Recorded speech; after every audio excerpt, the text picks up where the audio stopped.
A family torn apart just moments after arriving at their local train station. As they've got out of the lift, they've taken their hands off the pram for a very, very short period of time. And whether it's a gust of wind or we're not quite sure, but it appears that the tram has instantly started to roll in the direction of the train lines.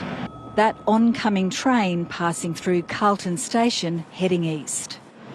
The father of the twin girls in the pram jumped down to try to save them. He's just gone into parent mode and tried to save his two young daughters that they've fallen onto the tracks, and in doing so it's cost him his life, but it was an incredibly brave and heroic act by the dad. The father died from an extraordinary instinctive act of bravery. He gave his own life to try and save his children. Emergency services were able to rescue the second twin, who was unharmed. I think through good luck more than anything. She was sort of in between the tracks, the way that she'd fallen, and she was largely untouched. But the father and one of his daughters died at the scene. Officials say the National Rail Safety Regulator has been notified of the events.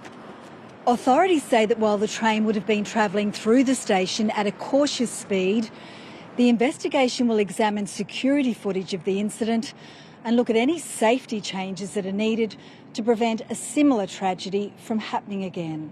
These sorts of incidents are incredibly rare, but clearly the outcomes are absolutely tragic. The mother and surviving toddler were taken to hospital. Mum's obviously very traumatised. She's clearly in a state of shock and is struggling with what's happened today.